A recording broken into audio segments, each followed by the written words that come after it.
매달리지 말고 애쓰지 말고 주변을 정리해야 한다. 그동안 너무 남을 의식하고 휘둘리며 살았다면 이제는 그러지 않아도 된다. 특히나 특의 가족이었다 해도 말이다. 다른 사람에게 매달리지 않아야 남은 인생을 더 풍요롭게 살아갈 수 있다. 그래서 미움받을 용기가 생겼을 때 비로소 행복해질 용기가 생겼다고 하는 것일까? 인간은 배신하는 존재다. 타인에게 지나치게 반대하지 마라. 안 좋았던 관계를 회복하려고 굳이 노력해봤자 좋을 게 없다. 똑똑한 사람은 용서를 하지만 현명한 사람은 무시를 한다. 가족에게도 다 맞춰줄 필요 없다. 맞춰지면 당연한 줄 안다.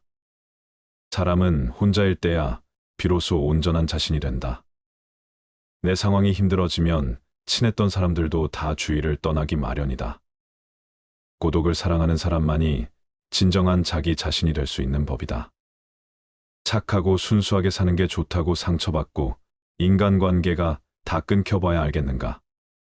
친구라는 건 한순간에 사라지는 것이고 내 자신밖에 없다는 것을 깨달아야 한다.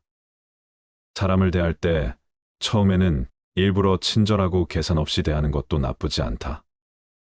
하지만 상대방이 만약 선을 넘으려고 하는 기색을 주면 그땐 인연을 끊어버리는 것이 좋다. 이렇게 하면 새로운 사람을 사귀기 어렵다. 쇼펜하우어에 따르면 인간은 태생부터 고독한 존재이고 모든 고통과 번뇌의 원인이 타인과의 관계에서 오는 거라고 한다. 타인에게 지나치게 관대하거나 친절하게 대해봤자 상대방은 선을 넘기기 바쁘다. 주변 사람한테 잘해주기만 하면 고마움을 느끼지 못한다.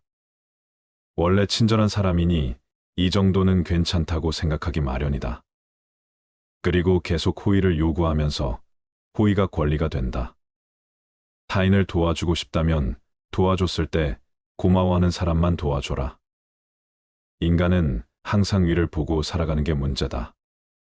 언제나 위만 바라보게 되면 사람은 불행해지기 쉽다. 위보다는 아래를 봐라. 지나치게 행복해 보이는 사람은 겉으로만 행복해 보이는 경우가 많다.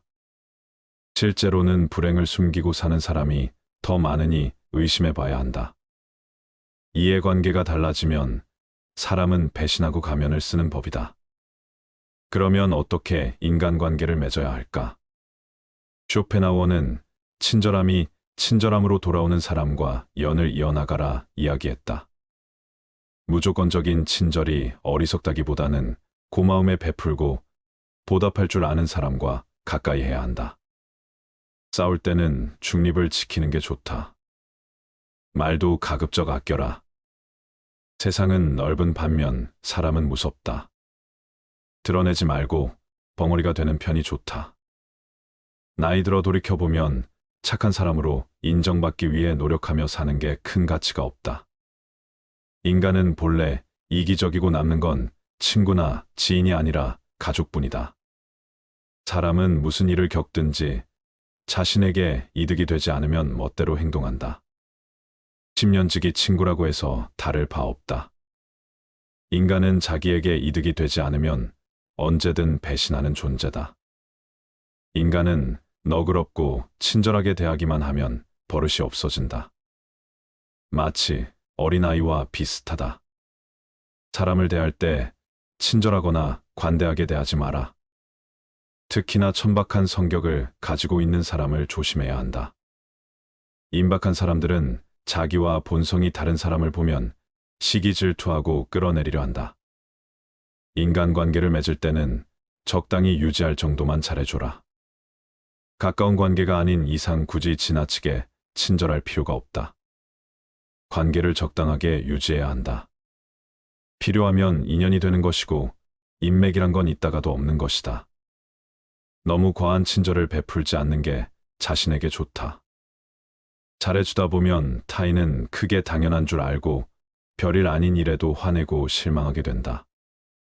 그러면 인간관계를 잘하기 위한 방법은 없을까? 아주 쉬운 방법이 하나 있다. 자기 일을 열심히 하면 위아래로 존중받을 수 있다. 아랫사람은 당신을 따를 것이고 윗사람은 오히려 당신의 눈치를 보게 될 것이다. 자기 일에 충실한다면 함부로 말하거나 대할 수조차 없다. 인간은 고슴도치와도 같다. 고슴도치의 등에 있는 가시처럼 타인과 너무 가까이 지내면 가시에 찔리게 된다. 상대방에게 너무 많은 것을 기대하지 말고 받으려고 노력하지도 말아라. 어차피 인간은 혼자다. 사람은 홀로 태어나 홀로 죽는다. 타인의 기준에 지나치게 얽매이거나 상대방에게 잘 보이려고 하지 마라. 남 시선을 많이 신경 쓰는 사람은 그들의 노예와도 다름없다. 남들이 안아주기를 바라지 말고 남들이 알아주는 것을 초월해서 살아라. 타인의 시선에 얽매이지 않는 사람만이 진정 행복해질 수 있다. 대신 당한 적이 있는가? 배신은 누가 하는가?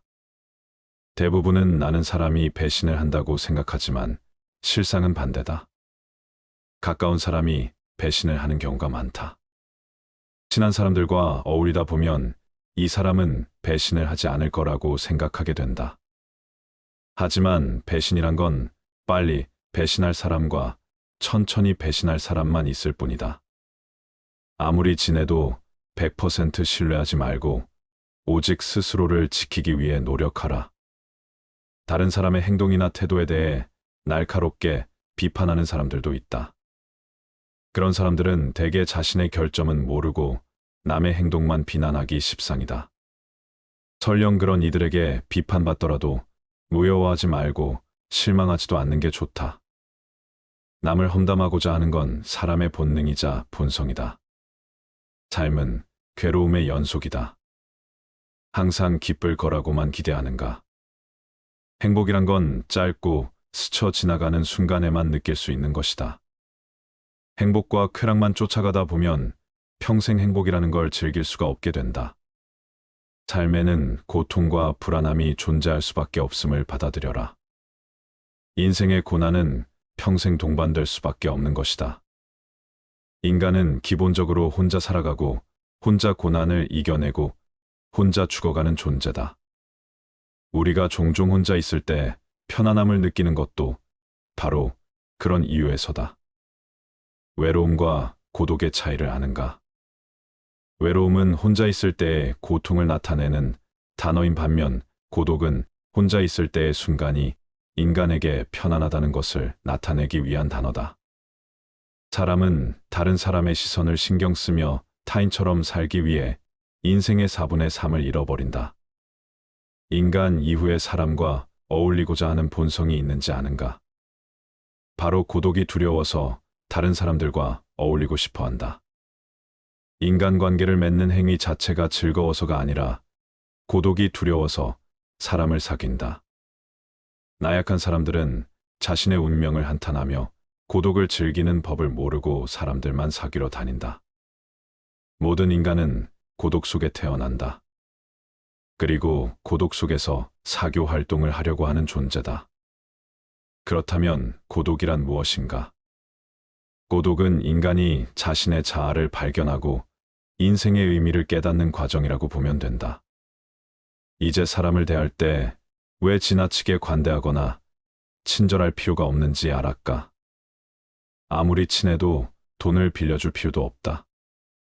돈을 빌려준 것이 화근이 되어 친구를 잃는 경우가 많다.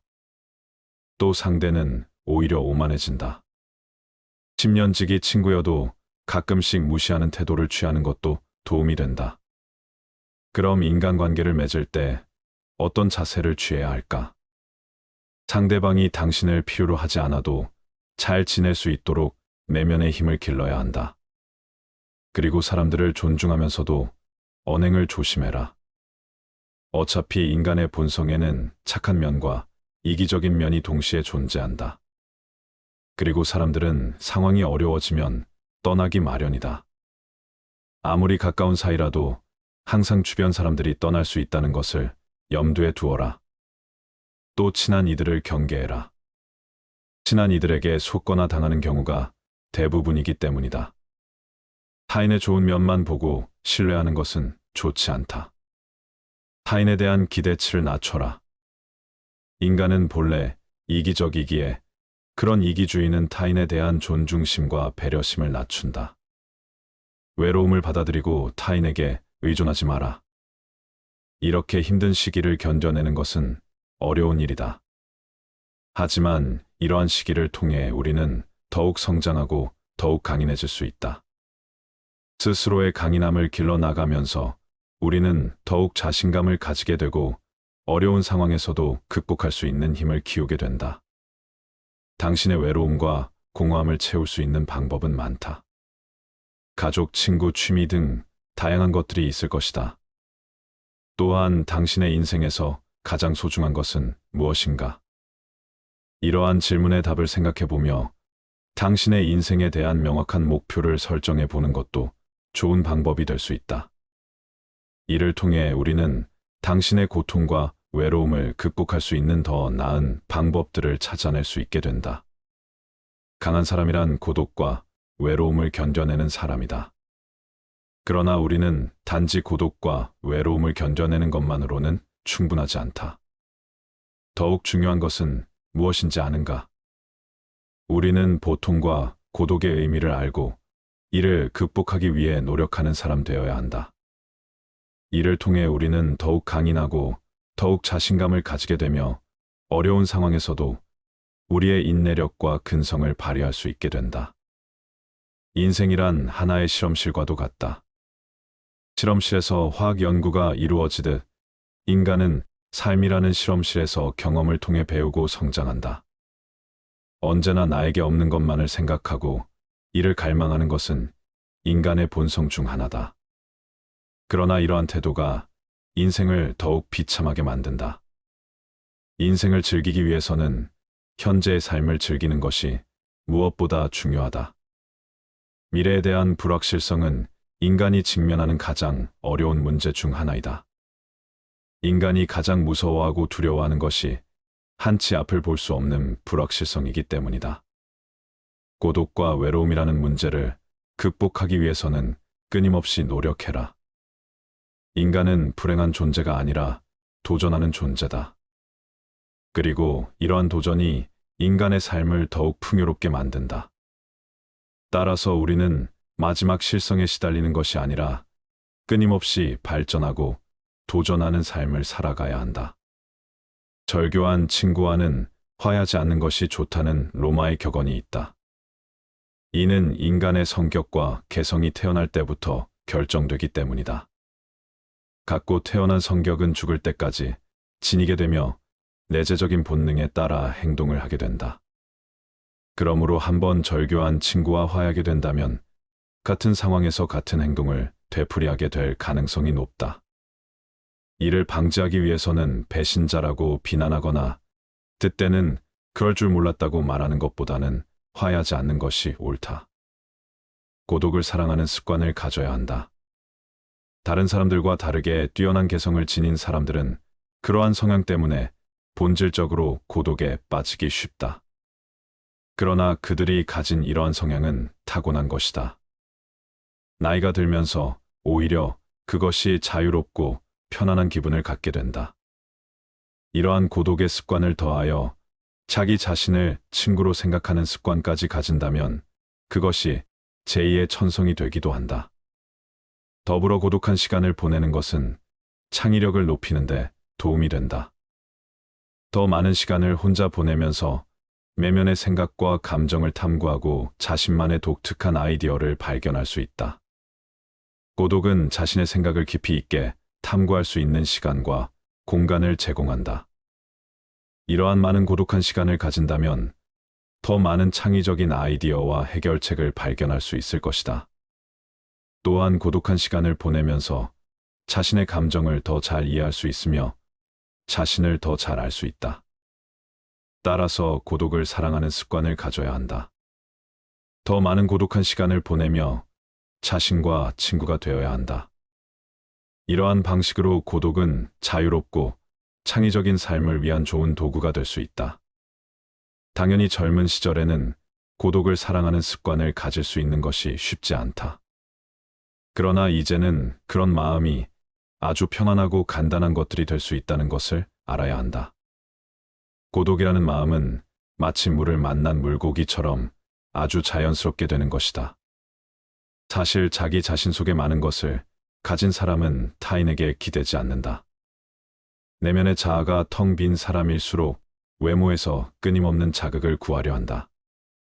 그러나 자신의 내면이 풍부하다면 자신의 인생의 주인이 되어 자신의 내면에서도 즐거움과 행복을 찾을 수 있다. 이를 통해 자기 자신을 이해하고 자신의 감정을 인식하고 자신의 생각을 이해할 수 있다. 그리고 외부 세계와 상호작용할 때 더욱 성공적이고 만족하는 인생을 살아갈 수 있다. 우리는 종종 인생에 대해 불평하지만 이것이 인생의 최고의 기회와 선물이 될 수도 있다. 인생을 살아가는 재미와 의미를 발견할 수 있다. 사람을 많이 만날수록, 친구가 많을수록 불행해질 수 있는 환경이 주위에 생기게 되는 것은 인간의 본성에 비추어 봤을 때 당연한 일이다.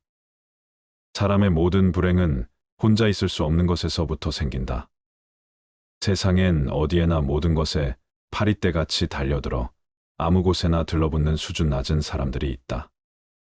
그들이 그렇게 하는 것은 자신들의 무료함에서 벗어나기 위해서이거나 자신의 삶에서 부족한 부분, 즉 감정, 자존감, 즐거움, 만족감 등을 채우기 위함이다. 그러나 스스로 정신적인 따뜻함을 충분히 지닌 사람은 굳이 사람들 사이에 끼어들 필요가 없다. 스스로 사색하는 지적인 사람은 오히려 홀로 있는 생활을 통해 두 가지 이점을 얻는다. 첫째는 오로지 자기 자신과만 함께 한다는 것이고, 둘째는 타인과 함께 하지 않는다는 것이다. 모든 관계에는 억지로 해야 할 수밖에 없는 것, 불편함 등 여러 위험이 따른다는 것을 생각할 때 이 점들은 큰 가치가 있다. 관계를 맺는 것은 때로 도덕적으로 문제가 있거나 내게 손해 입힐 수 있는 사람과도 접촉하는 것이므로 위험한 일이기도 하다. 덜 사교적인 사람은 굳이 관계를 잘 맺기 위한 능력을 얻으려 하지 않아도 된다. 관계를 맺지 않아도 될 만큼 많은 것을 스스로 지니고 있다는 사실이니 이것만으로도 스스로 큰 복이다. 왜냐하면 우리가 겪는 거의 모든 고뇌와 불행은 관계로 인해 생기기 때문이다. 내면이 풍요로운 사람은 스스로 만족할 줄 안다. 내면의 풍요로움을 지닌 사람은 스스로 만족을 누릴 줄 알기 때문에 타인들과 관계를 맺기 위해 필요 이상의 희생을 굳이 치르지 않는다. 그런 사람은 자신을 부정하면서까지 사람들과 어울리는 것을 추구하지 않는다. 그와 반대로 평범한 보통 사람들은 지극히 관계지향적이며 수능적이다. 그런 사람들은 자기 자신을 참는 것보다 남을 참는 것이 더 쉽다. 세상에서는 정말로 가치 있는 것이 별로 중시되지 않으며 오히려 하찮은 것들이 중시되고 있다. 뛰어나고 탁월한 사람들이 은둔 생활을 하는 것을 보면 그런 사실이 입증된다. 스스로 옳은 철학을 가진 사람이라면 자신의 자유를 지키고 더 잘 누리기 위해서 자신의 욕구를 제한하고 자기 자신에게 깊이 만족하는 것이 진정한 삶이 지혜라는 걸 알 것이다. 현명한 사람은 적절한 거리를 둔다. 고독, 즉 홀로 있는 것에 적막함을 견디지 못하는 사람들이 있다. 나는 그런 사람들에게 사회에 나가서도 어느 정도 고독이 습관을 가지라고 권하고 싶다. 그리고 자신의 생각을 타인에게 곧바로 이야기하지 말라고 충고하고 싶다. 타인에게 너그럽게 대하고 용납하는 습관을 익히기 위해서는 무심한 태도를 갖는 것이 가장 확실한 방법이다. 그렇게 하면 그들과 함께 있으면서도 한편으론 완전히 그들과 함께 있지 않을 수 있어서 세상에 대해 완전히 객관적인 태도를 취할 수 있다. 그러면 타인들과 너무 가까이 하지 않아도 되고, 그럼으로써 마음이 혼란스러워지거나 상처를 받는 일도 줄어들 것이다. 세상은 불에 비유할 수도 있다. 현명한 사람은 불을 줄 때 적절한 거리를 두고 하지만 어리석은 사람은 손을 불에 직접 집어넣어 화상을 입은 다음에야 고독이라는 차가운 곳으로 도망쳐 손이 타고 있다고 한탄한다. 외적인 빈곤함은 내적인 빈곤으로부터 시작된다. 사람은 자신의 궁핍을 극복해낸 후에도 여전히 궁핍함으로 어려움을 겪는 다른 사람들처럼 곧 다시 불행함을 느낀다. 그건 바로 내면의 공허함과 의식의 빈약함, 정신의 빈곤함 때문이며, 그렇기 때문에 사람은 자신과 비슷한 부류의 사람들과 계속 어울리게 된다. 결국 유유상종이 되는 것이다. 사람들은 외적인 자극을 통해 내적인 만족을 획득하려고 노력하지만 그래봐야 소용없다. 내적으로 궁핍한 것이 결국 외적인 궁핍도 초래하는 것이다. 세상에서 가장 중요한 것, 그 사람 자신을 이루고 있는 것, 언제나 그와 함께하며 따라다니는 것, 아무도 그에게 새로 줄 수도 빼앗아갈 수도 없는 것, 그것이야말로 그가 획득하고 가질 수 있는 모든 것보다 중요한 것이다. 또한 그것이야말로 남의 눈에 비친 자신의 모습보다 훨씬 더 중요하다. 불필요한 것이 너무 많다. 사람은 혼자 있을 때도 자신의 사고와 상상력으로 커다란 즐거움을 얻을 수 있지만, 금감한 사람은 사교나 연극 여행이나 오락을 계속 즐기면서도 지루함을 견디지 못해 고통스러워한다. 선하고 온화하며 부드러운 인격을 지닌 사람은 궁핍한 상황에서도 만족할 줄 알지만, 탐욕스럽고 시기심이 많으며 악한 성격을 지닌 사람은 아무리 소유해도 만족할 줄 모른다. 비범하고 정신적으로 탁월한 인격을 한결같이 지니고 있는 사람에게는 보통 사람들이 추구하는 향락의 대부분이 불필요하고 거추장스러우며 성가신 것일 뿐이다. 긍정적이고 유쾌한 사람은 행복하다. 내면에 지니고 있는 모든 자산 중에서 가장 직접적으로 우리를 행복하게 해주는 것은 긍정적이고 유쾌한 마음이다. 긍정적이고 유쾌한 마음은 즉각 보답을 해주기 때문이다. 그건 다른 어떤 것으로도 대체할 수 없다. 그래서 어떤 사람이 행복한지 판단하려면 그가 긍정적이고 유쾌한지 알아보아야 한다. 긍정적이고 유쾌하다면 젊었든 늙었든 몸이 반듯하든 굽었든 가난하든 부자든 아무래도 상관없다. 그는 행복할 것이다. 긍정적이고 유쾌한 마음이 오면 언제든 문을 열어주어라. 긍정성과 유쾌함이 마음에 찾아오면 언제라도 문을 활짝 열어줘야 한다. 긍정적이고 유쾌한 마음은 잘못된 때 찾아오는 법이 결코 없기 때문이다. 사람들은 만족할 이유가 있나 없나를 따져보면서 긍정성과 유쾌함을 받아들이는데 주저하고 만다. 또 진지한 숙고와 중대한 걱정이 유쾌함으로 인해 방해받을까봐 우려하고 만다. 그러나 진지한 숙고와 중대한 걱정으로 무엇을 개선할 수 있을지는 매우 불확실한 반면, 긍정성과 유쾌함은 확실하며 직접적인 이득이 된다. 직접적으로 현재를 행복하게 해주는 것은 긍정적이고 유쾌한 마음밖에 없다. 건강을 희생하는 것만큼 어리석은 일은 없다. 행복의 90%는 건강에 의해 좌우된다. 건강해야 모든 것을 즐길 수 있기 때문이다. 건강하지 못하면 그 어떠한 것도 즐길 수가 없다. 정신적 특성이나 감정 기질과 같은 내면적 자산조차도 병약함으로 위축되고 기가 꺾인다. 사람들이 만나면 서로 건강 상태를 묻는 것도 다 이유가 있다. 인간의 행복에서 가장 중요한 것이 바로 건강이기 때문이다.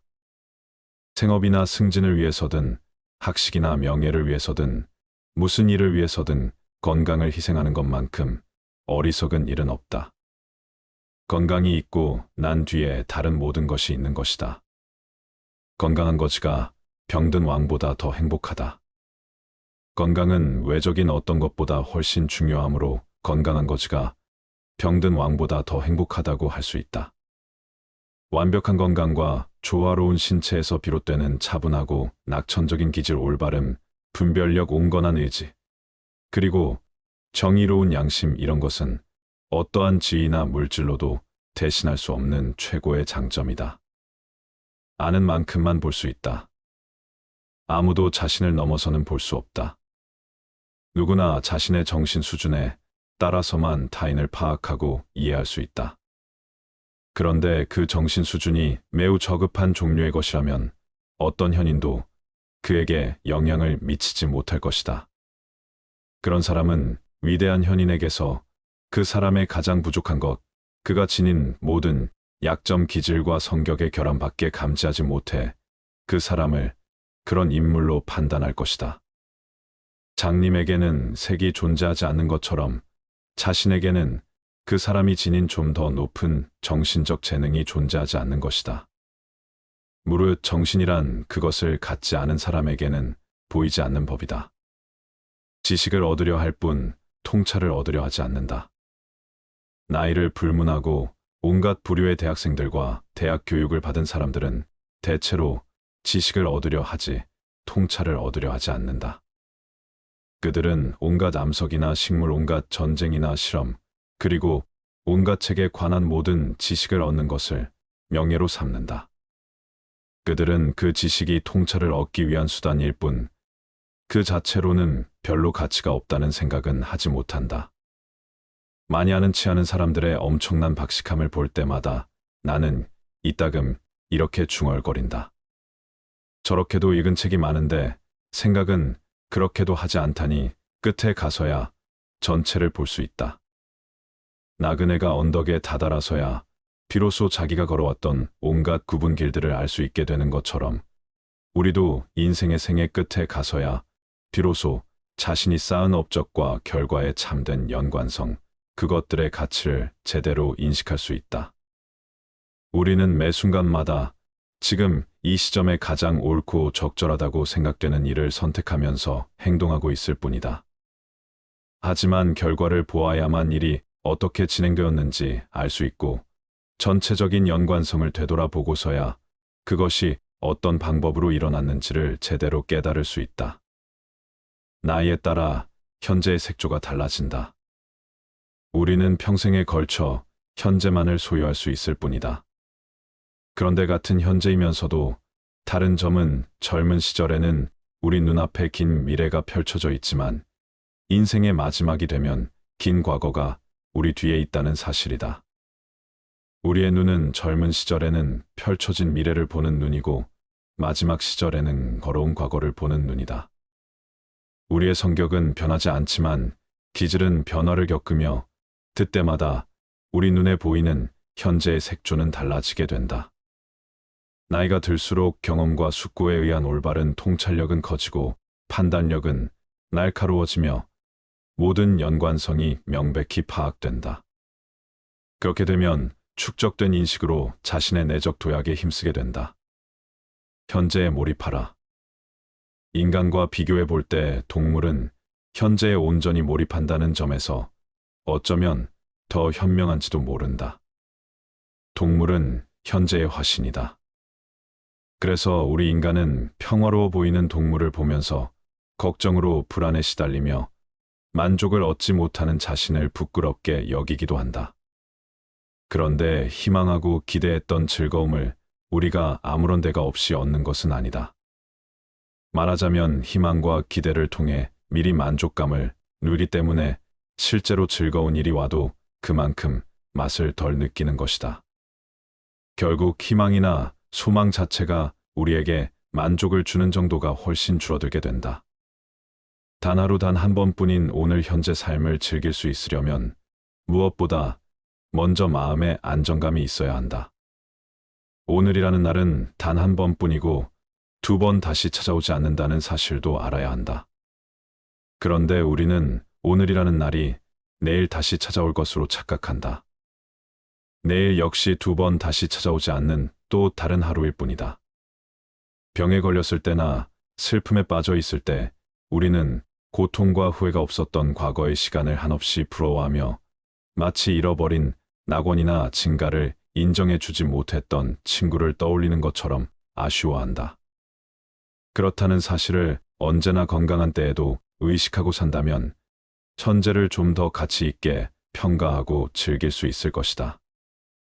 누구나 고통에 시달리는 가련한 배우처럼 내면을 들여다보면 누구나 똑같이 고통에 시달리는 가련한 배우처럼 살고 있다.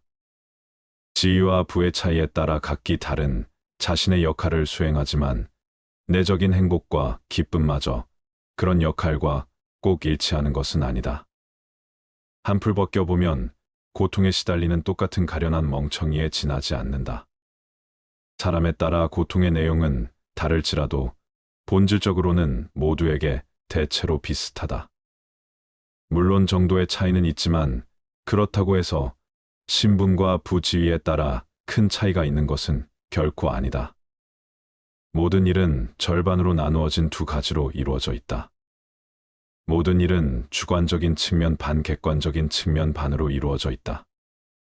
객관적 측면으로 아무리 멋지고 훌륭해도 주관적 측면으로 별 볼일 없게 느껴지면 불만족스럽게 느껴지고 만다. 아무리 경치가 좋은 곳도 날씨가 나쁘거나 성능이 나쁜 카메라로 찍으면 아름답게 보이지 않는 것과 마찬가지다. 행복은 타인의 판단에 좌우되지 않는다. 타인에게서 존경을 받는 삶이 궁극적인 목표라면 그 인생은 안타깝지만 너무나 어리석다고 할 수 있다. 타인의 판단을 너무 중요시하는 것은 지나친 망상이다.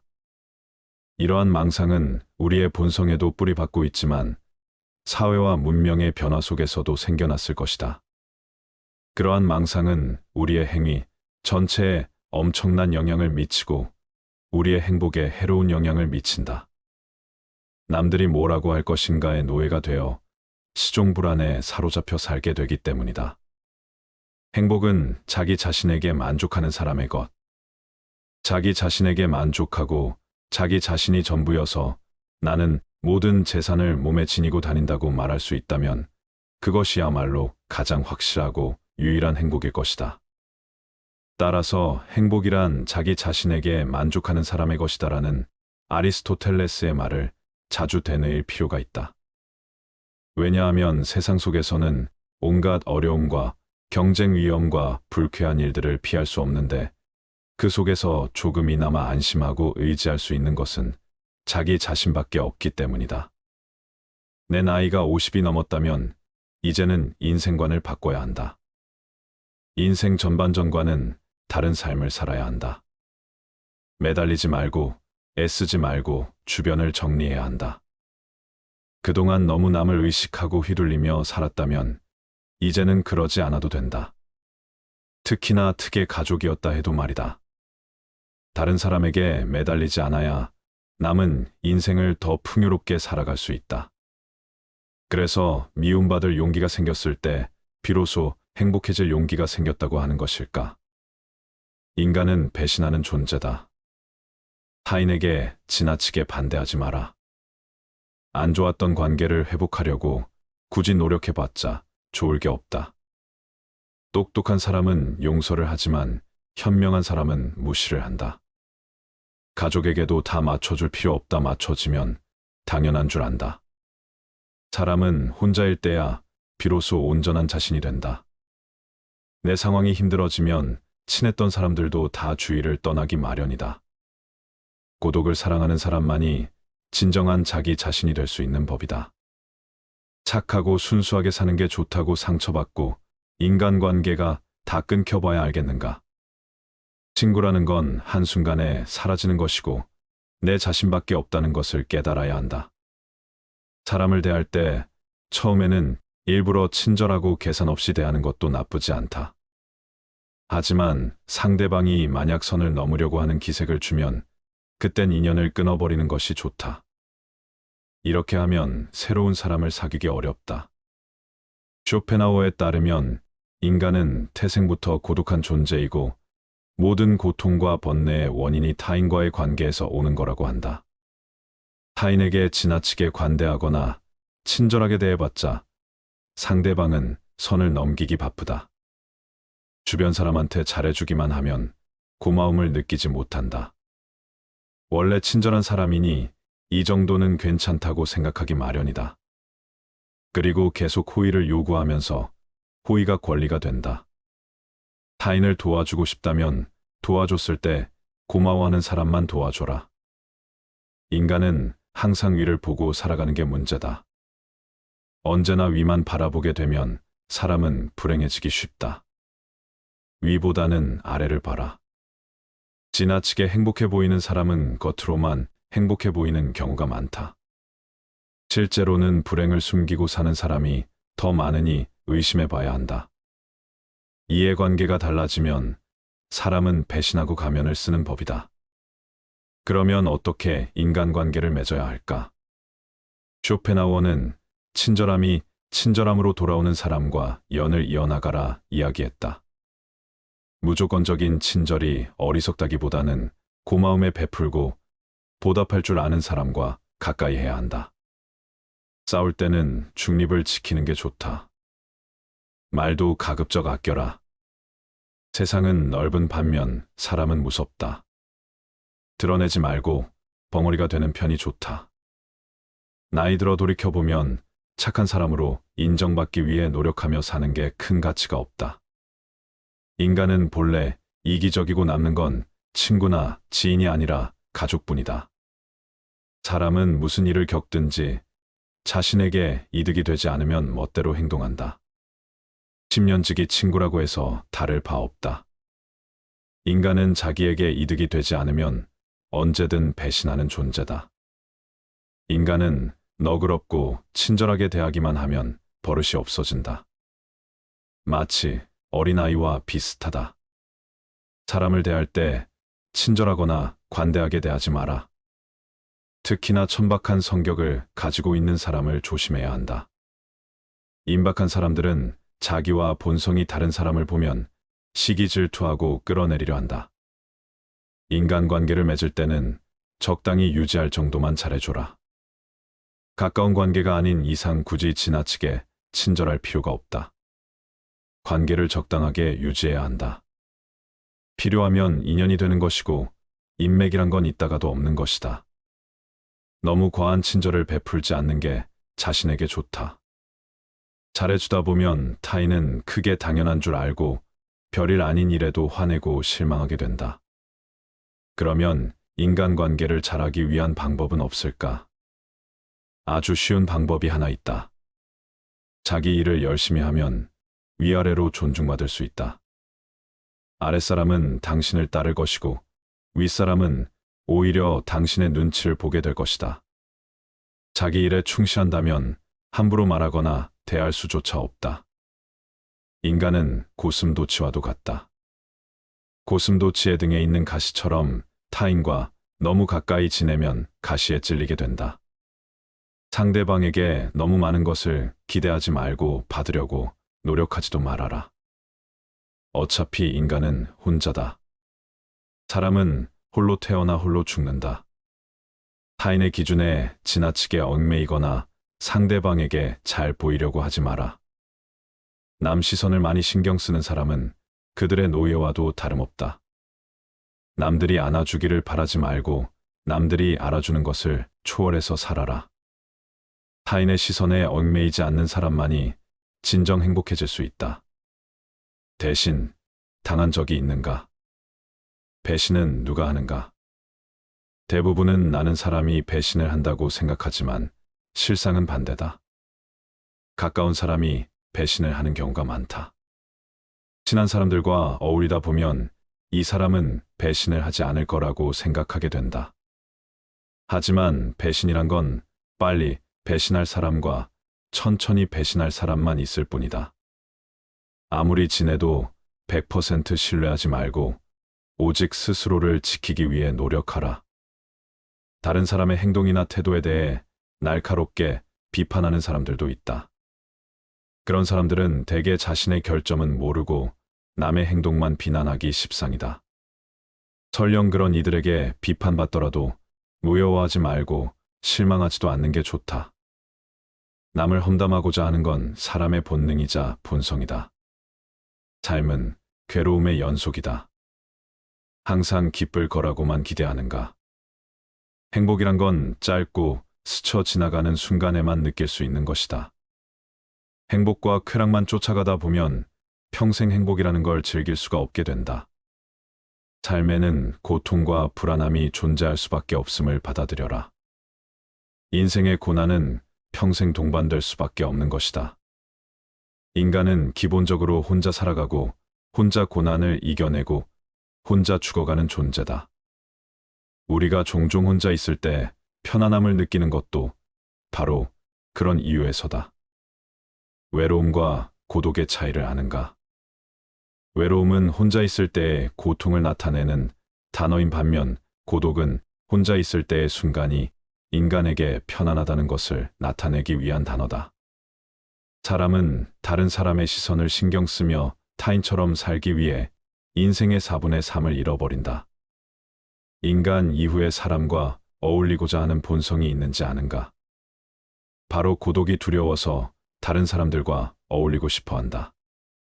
인간관계를 맺는 행위 자체가 즐거워서가 아니라 고독이 두려워서 사람을 사귄다. 나약한 사람들은 자신의 운명을 한탄하며 고독을 즐기는 법을 모르고 사람들만 사귀러 다닌다. 모든 인간은 고독 속에 태어난다. 그리고 고독 속에서 사교 활동을 하려고 하는 존재다. 그렇다면 고독이란 무엇인가? 고독은 인간이 자신의 자아를 발견하고 인생의 의미를 깨닫는 과정이라고 보면 된다. 이제 사람을 대할 때 왜 지나치게 관대하거나 친절할 필요가 없는지 알았까? 아무리 친해도 돈을 빌려줄 필요도 없다. 돈을 빌려준 것이 화근이 되어 친구를 잃는 경우가 많다. 또 상대는 오히려 오만해진다. 10년지기 친구여도 가끔씩 무시하는 태도를 취하는 것도 도움이 된다. 그럼 인간관계를 맺을 때 어떤 자세를 취해야 할까? 상대방이 당신을 필요로 하지 않아도 잘 지낼 수 있도록 내면의 힘을 길러야 한다. 그리고 사람들을 존중하면서도 언행을 조심해라. 어차피 인간의 본성에는 착한 면과 이기적인 면이 동시에 존재한다. 그리고 사람들은 상황이 어려워지면 떠나기 마련이다. 아무리 가까운 사이라도 항상 주변 사람들이 떠날 수 있다는 것을 염두에 두어라. 또 친한 이들을 경계해라. 친한 이들에게 속거나 당하는 경우가 대부분이기 때문이다. 타인의 좋은 면만 보고 신뢰하는 것은 좋지 않다. 타인에 대한 기대치를 낮춰라. 인간은 본래 이기적이기에 그런 이기주의는 타인에 대한 존중심과 배려심을 낮춘다. 외로움을 받아들이고 타인에게 의존하지 마라. 이렇게 힘든 시기를 견뎌내는 것은 어려운 일이다. 하지만 이러한 시기를 통해 우리는 더욱 성장하고 더욱 강인해질 수 있다. 스스로의 강인함을 길러나가면서 우리는 더욱 자신감을 가지게 되고 어려운 상황에서도 극복할 수 있는 힘을 키우게 된다. 당신의 외로움과 공허함을 채울 수 있는 방법은 많다. 가족, 친구, 취미 등 다양한 것들이 있을 것이다. 또한 당신의 인생에서 가장 소중한 것은 무엇인가? 이러한 질문의 답을 생각해보며 당신의 인생에 대한 명확한 목표를 설정해 보는 것도 좋은 방법이 될 수 있다. 이를 통해 우리는 당신의 고통과 외로움을 극복할 수 있는 더 나은 방법들을 찾아낼 수 있게 된다. 강한 사람이란 고독과 외로움을 견뎌내는 사람이다. 그러나 우리는 단지 고독과 외로움을 견뎌내는 것만으로는 충분하지 않다. 더욱 중요한 것은 무엇인지 아는가? 우리는 고통과 고독의 의미를 알고 이를 극복하기 위해 노력하는 사람 되어야 한다. 이를 통해 우리는 더욱 강인하고 더욱 자신감을 가지게 되며 어려운 상황에서도 우리의 인내력과 근성을 발휘할 수 있게 된다.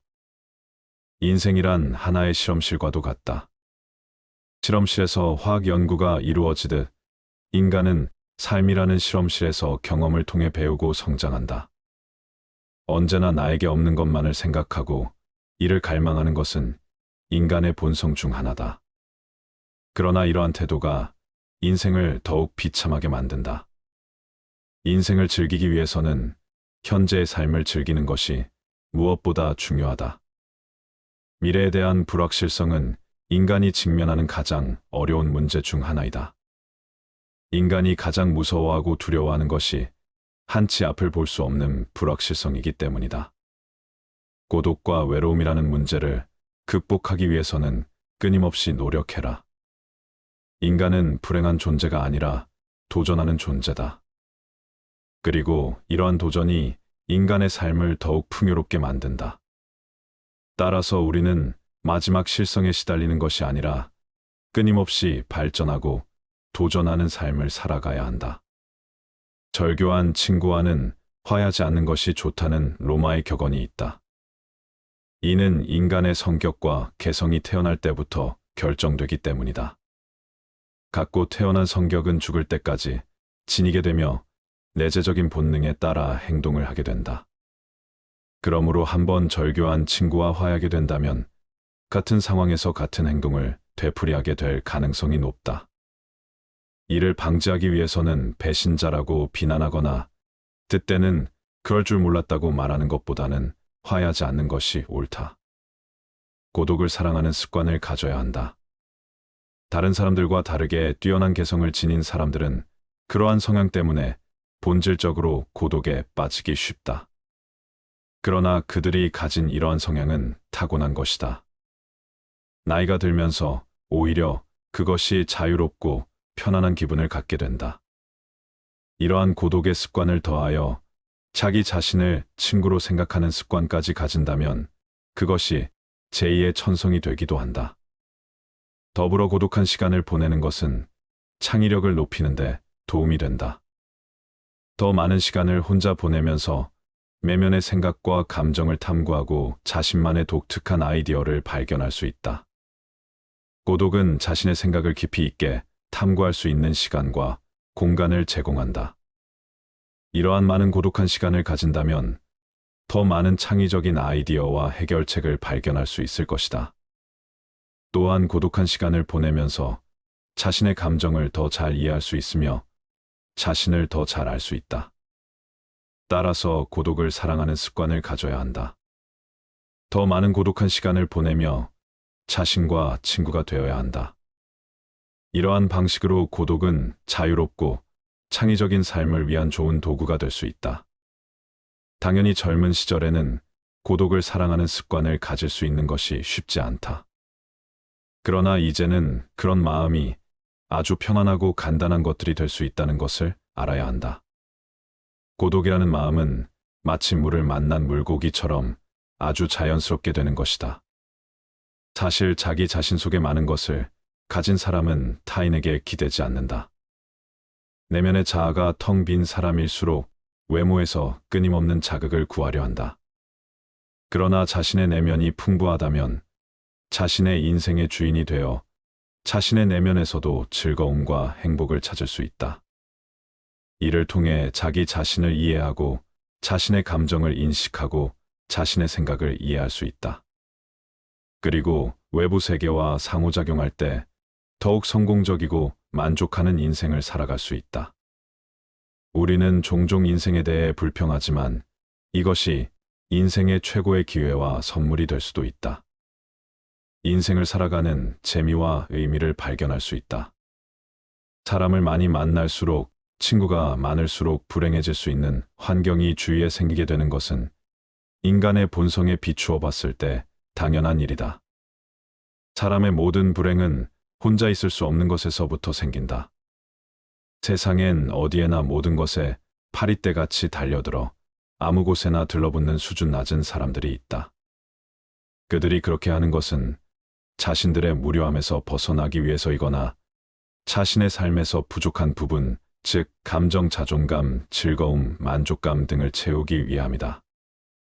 그러나 스스로 정신적인 따뜻함을 충분히 지닌 사람은 굳이 사람들 사이에 끼어들 필요가 없다. 스스로 사색하는 지적인 사람은 오히려 홀로 있는 생활을 통해 두 가지 이점을 얻는다. 첫째는 오로지 자기 자신과만 함께 한다는 것이고, 둘째는 타인과 함께 하지 않는다는 것이다. 모든 관계에는 억지로 해야 할 수밖에 없는 것, 불편함 등 여러 위험이 따른다는 것을 생각할 때 이 점들은 큰 가치가 있다.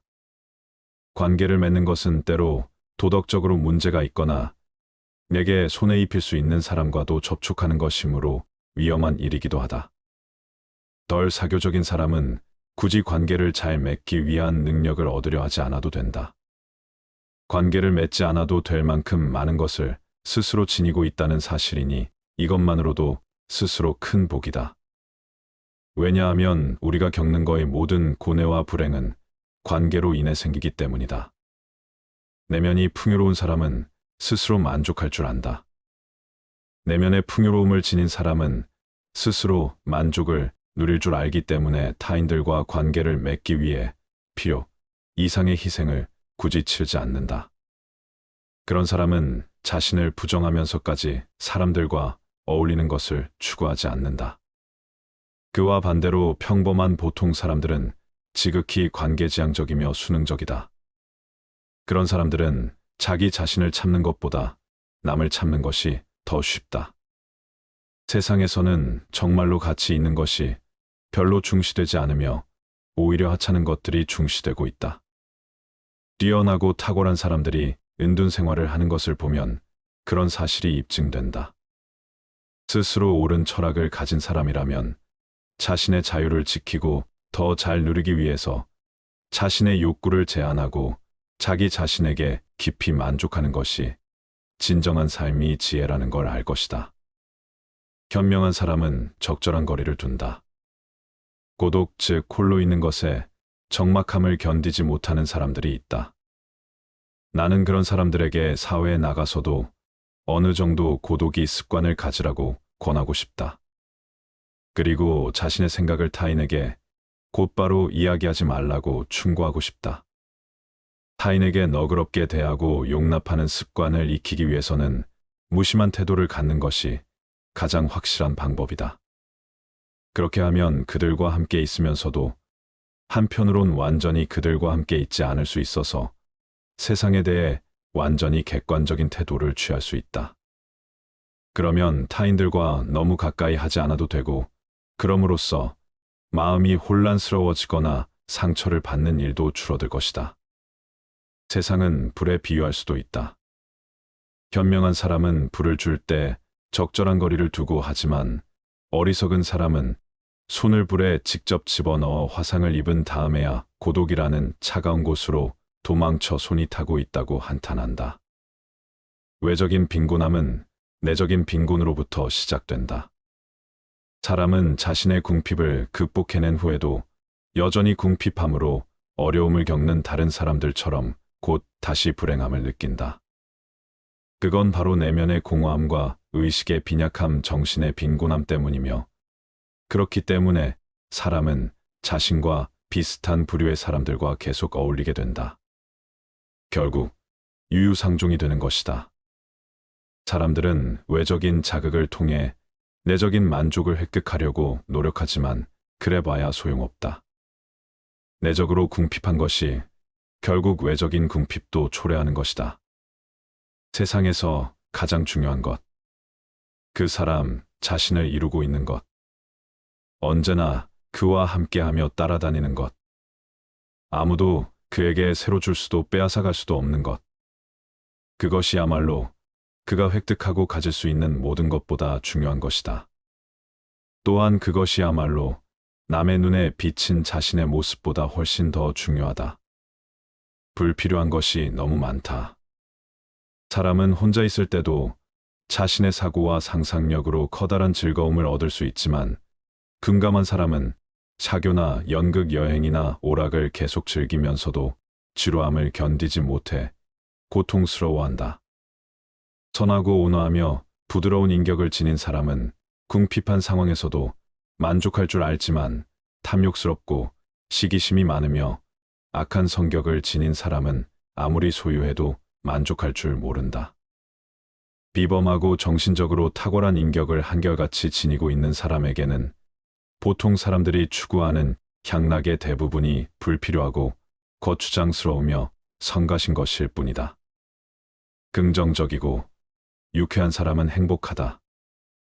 내면에 지니고 있는 모든 자산 중에서 가장 직접적으로 우리를 행복하게 해주는 것은 긍정적이고 유쾌한 마음이다.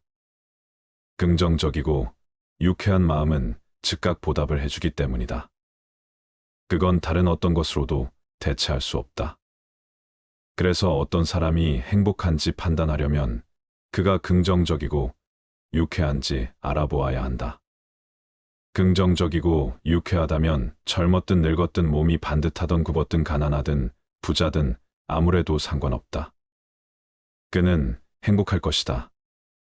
긍정적이고 유쾌한 마음이 오면 언제든 문을 열어주어라. 긍정성과 유쾌함이 마음에 찾아오면 언제라도 문을 활짝 열어줘야 한다. 긍정적이고 유쾌한 마음은 잘못된 때 찾아오는 법이 결코 없기 때문이다. 사람들은 만족할 이유가 있나 없나를 따져보면서 긍정성과 유쾌함을 받아들이는데 주저하고 만다. 또 진지한 숙고와 중대한 걱정이 유쾌함으로 인해 방해받을까봐 우려하고 만다. 그러나 진지한 숙고와 중대한 걱정으로 무엇을 개선할 수 있을지는 매우 불확실한 반면 긍정성과 유쾌함은 확실하며 직접적인 이득이 된다. 직접적으로 현재를 행복하게 해주는 것은 긍정적이고 유쾌한 마음밖에 없다. 건강을 희생하는 것만큼 어리석은 일은 없다. 행복의 90%는 건강에 의해 좌우된다. 건강해야 모든 것을 즐길 수 있기 때문이다. 건강하지 못하면 그 어떠한 것도 즐길 수가 없다. 정신적 특성이나 감정 기질과 같은 내면적 자산조차도 병약함으로 위축되고 기가 꺾인다. 사람들이 만나면 서로 건강 상태를 묻는 것도 다 이유가 있다. 인간의 행복에서 가장 중요한 것이 바로 건강이기 때문이다. 생업이나 승진을 위해서든 학식이나 명예를 위해서든 무슨 일을 위해서든 건강을 희생하는 것만큼 어리석은 일은 없다. 건강이 있고 난 뒤에 다른 모든 것이 있는 것이다. 건강한 거지가 병든 왕보다 더 행복하다. 건강은 외적인 어떤 것보다 훨씬 중요하므로 건강한 거지가 병든 왕보다 더 행복하다고 할 수 있다. 완벽한 건강과 조화로운 신체에서 비롯되는 차분하고 낙천적인 기질 올바름, 분별력 온건한 의지, 그리고 정의로운 양심 이런 것은 어떠한 지위나 물질로도 대신할 수 없는 최고의 장점이다. 아는 만큼만 볼 수 있다. 아무도 자신을 넘어서는 볼 수 없다. 누구나 자신의 정신 수준에 따라서만 타인을 파악하고 이해할 수 있다. 그런데 그 정신 수준이 매우 저급한 종류의 것이라면 어떤 현인도 그에게 영향을 미치지 못할 것이다.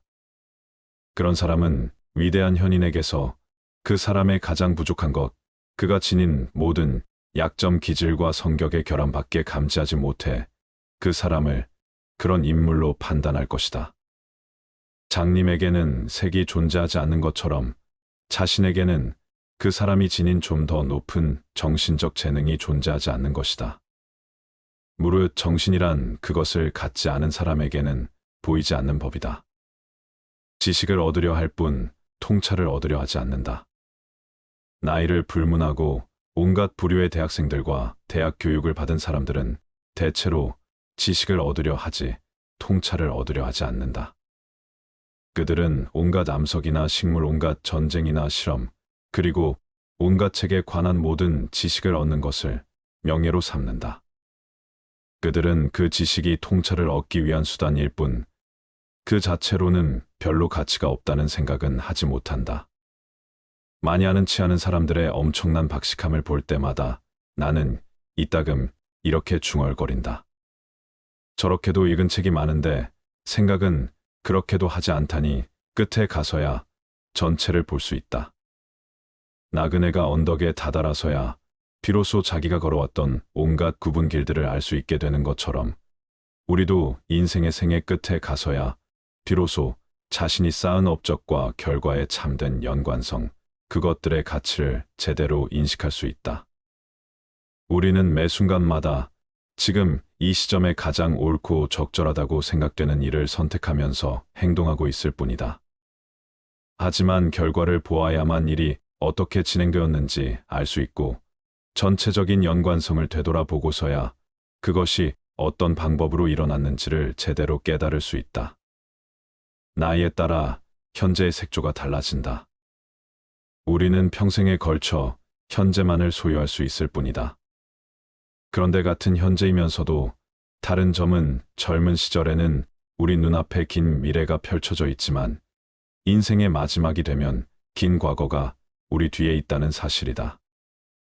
우리의 눈은 젊은 시절에는 펼쳐진 미래를 보는 눈이고 마지막 시절에는 걸어온 과거를 보는 눈이다. 우리의 성격은 변하지 않지만 기질은 변화를 겪으며 그때마다 우리 눈에 보이는 현재의 색조는 달라지게 된다.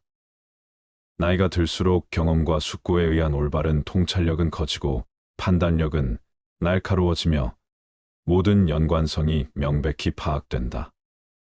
그렇게 되면 축적된 인식으로 자신의 내적 도약에 힘쓰게 된다. 현재에 몰입하라. 인간과 비교해 볼 때 동물은 현재에 온전히 몰입한다는 점에서 어쩌면 더 현명한지도 모른다. 동물은 현재의 화신이다. 그래서 우리 인간은 평화로워 보이는 동물을 보면서 걱정으로 불안에 시달리며 만족을 얻지 못하는 자신을 부끄럽게 여기기도 한다. 그런데 희망하고 기대했던 즐거움을 우리가 아무런 대가 없이 얻는 것은 아니다. 말하자면 희망과 기대를 통해 미리 만족감을 누리기 때문에 실제로 즐거운 일이 와도 그만큼 맛을 덜 느끼는 것이다. 결국 희망이나 소망 자체가 우리에게 만족을 주는 정도가 훨씬 줄어들게 된다. 단 하루 단 한 번뿐인 오늘 현재 삶을 즐길 수 있으려면 무엇보다 먼저 마음에 안정감이 있어야 한다. 오늘이라는 날은 단 한 번뿐이고 두 번 다시 찾아오지 않는다는 사실도 알아야 한다. 그런데 우리는 오늘이라는 날이 내일 다시 찾아올 것으로 착각한다. 내일 역시 두 번 다시 찾아오지 않는 또 다른 하루일 뿐이다. 병에 걸렸을 때나 슬픔에 빠져 있을 때 우리는 고통과 후회가 없었던 과거의 시간을 한없이 부러워하며 마치 잃어버린 낙원이나 증가를 인정해 주지 못했던 친구를 떠올리는 것처럼 아쉬워한다. 그렇다는 사실을 언제나 건강한 때에도 의식하고 산다면 현재를 좀 더 가치 있게 평가하고 즐길 수 있을 것이다. 누구나 고통에 시달리는 가련한 배우처럼 내면을 들여다보면 누구나 똑같이 고통에 시달리는 가련한 배우처럼 살고 있다. 지위와 부의 차이에 따라 각기 다른 자신의 역할을 수행하지만 내적인 행복과 기쁨마저 그런 역할과 꼭 일치하는 것은 아니다. 한풀 벗겨보면 고통에 시달리는 똑같은 가련한 멍청이에 지나지 않는다. 사람에 따라 고통의 내용은 다를지라도 본질적으로는 모두에게 대체로 비슷하다. 물론 정도의 차이는 있지만 그렇다고 해서 신분과 부지위에 따라 큰 차이가 있는 것은 결코 아니다. 모든 일은 절반으로 나누어진 두 가지로 이루어져 있다. 모든 일은 주관적인 측면 반, 객관적인 측면 반으로 이루어져 있다. 객관적 측면으로 아무리 멋지고 훌륭해도 주관적 측면으로 별 볼일 없게 느껴지면 불만족스럽게 느껴지고 만다. 아무리 경치가 좋은 곳도 날씨가 나쁘거나 성능이 나쁜 카메라로 찍으면 아름답게 보이지 않는 것과 마찬가지다. 행복은 타인의 판단에 좌우되지 않는다. 타인에게서 존경을 받는 삶이 궁극적인 목표라면 그 인생은 안타깝지만 너무나 어리석다고 할 수 있다. 타인의 판단을 너무 중요시하는 것은 지나친 망상이다. 이러한 망상은 우리의 본성에도 뿌리박고 있지만 사회와 문명의 변화 속에서도 생겨났을 것이다. 그러한 망상은 우리의 행위 전체에 엄청난 영향을 미치고 우리의 행복에 해로운 영향을 미친다. 남들이 뭐라고 할 것인가의 노예가 되어 시종불안에 사로잡혀 살게 되기 때문이다. 행복은 자기 자신에게 만족하는 사람의 것. 자기 자신에게 만족하고 자기 자신이 전부여서 나는 모든 재산을 몸에 지니고 다닌다고 말할 수 있다면 그것이야말로 가장 확실하고 유일한 행복일 것이다. 따라서 행복이란 자기 자신에게 만족하는 사람의 것이다라는 아리스토텔레스의 말을 자주 되뇌일 필요가 있다. 왜냐하면 세상 속에서는 온갖 어려움과 경쟁 위험과 불쾌한 일들을 피할 수 없는데 그 속에서 조금이나마 안심하고 의지할 수 있는 것은 자기 자신밖에 없기 때문이다.